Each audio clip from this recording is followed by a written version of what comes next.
Bienvenue à tous pour notre 7e veille sociale.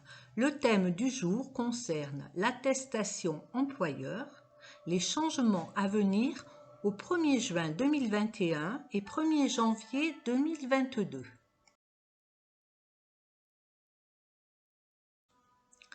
Pour rappel, lors de la fin ou de la rupture du contrat de travail, l'employeur a obligation de remettre un ensemble de documents aux salariés le jour du départ. Le dernier bulletin de paye accompagné de son règlement, le solde de tout compte, le certificat de travail, une note d'information sur la portabilité de la mutuelle et le plus important, l'attestation employeur. Elle permet à l'ancien salarié de faire valoir ses droits au chômage. Un deuxième exemplaire de cette attestation doit de manière systématique être transmis à Pôle emploi.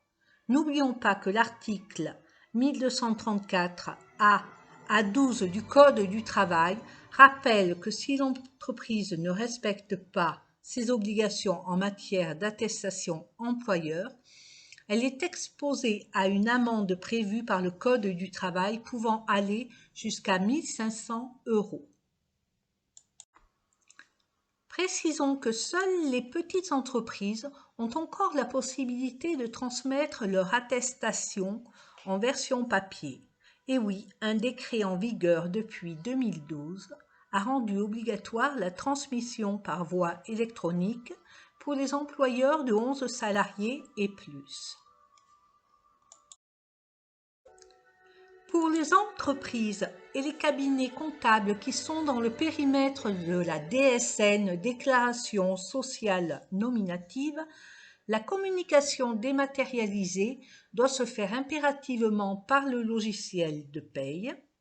Pour les autres ne relevant pas de la DSN, le canal à privilégier est le formulaire en ligne AC Saisie sur Net Entreprise ou accessible directement dans l'espace employeur sur le site de Pôle emploi.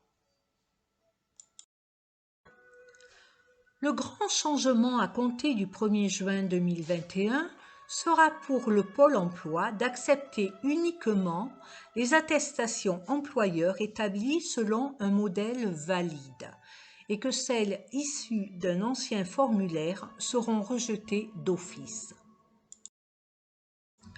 Alors pourquoi Pôle emploi n'admettra bientôt plus que le modèle à jour? C'est l'objectif que l'organisme s'est fixé pour ne recevoir qu'un document comportant seulement des informations nécessaires au calcul des droits des demandeurs d'emploi.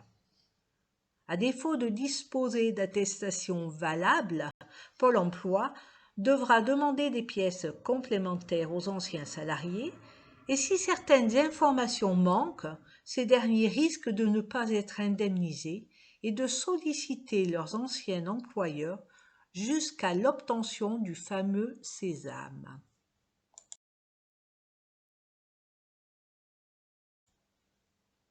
Afin de respecter ces nouvelles obligations et de s'assurer d'avoir le modèle d'attestation en vigueur, la seule garantie sera de passer par la voie dématérialisée par le biais de la DSN ou en ligne sur Pôle emploi.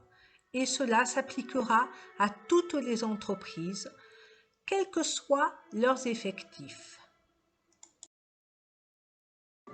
Ce changement est certainement en vue d'accélérer le traitement administratif des demandes, mais plus probablement pour limiter les erreurs de calcul d'indemnité lors des reports d'informations et surtout pour pouvoir recouper les données avec les autres administrations et mettre un terme à d'éventuelles attestations modifiées, d'imitation de signature ou d'usage de faux documents de paie.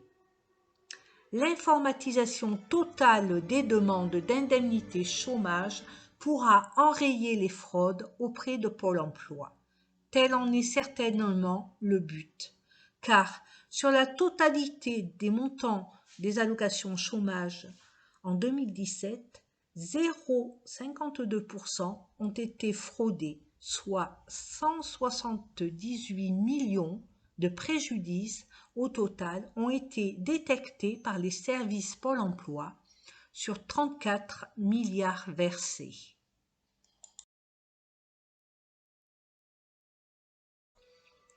Le dispositif va se durcir encore au 1er janvier 2022 car la seule modalité déclarative utilisable par l'employeur sera la transmission du signalement de fin de contrat de travail unique, FCTU, véhiculé par la DSN. En effet, les entreprises ne pourront plus produire les attestations employeurs ni par le canal de l'AE dématérialisé, l'AED, ni par le signalement actuel de fin de contrat de travail FCT de la fameuse DSN. Seuls les cas particuliers qui ne relèvent pas de la DSN pourront saisir un formulaire leur étant dédié sur Pôle emploi.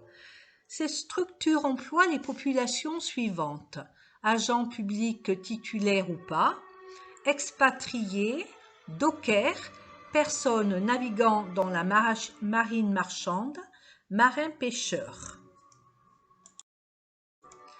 Face à cette obligation de dématérialisation, on peut s'inquiéter pour les petits employeurs qui n'ont pas spécialement de comptable et ne sont pas bien informatisés, et l'on se demande comment ils vont faire face à ce changement.